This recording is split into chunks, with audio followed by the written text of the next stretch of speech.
c'est l'histoire de 3 filles qui a mené du lait au marché.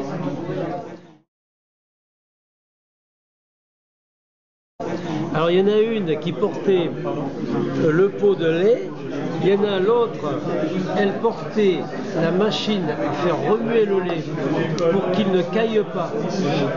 Parce que tu sais que quand tu te promènes, il y a le lait qui risque de cailler. Donc elles avaient à l'époque, je te parle de ça, c'était il y a 6 mois, c'était il y a vachement longtemps. Et donc à ce moment-là, on était obligé de mettre le lait dans une sorte de toupie, tu sais, les toupies que les maçons utilisent pour mettre leur ciment.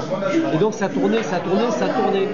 Et alors il y en a une qui s'est dit, dis donc, mais tu as vu comme la petite crémaillère là qui tourne, si on s'asseyait dessus, ça nous frotterait un petit peu le zizouillard, et peut-être que ça nous serait une promenade agréable, parce que c'est quand même très très long cette promenade tirée par un cheval qui tourne une toupie.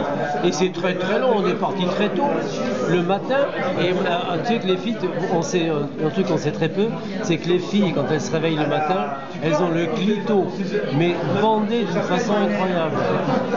Ça fait carrément des trous dans le lavabo lorsqu'elles se maquillent. Et parce que les filles, quand elles se maquillent, elles se frottent toujours contre le lavabo.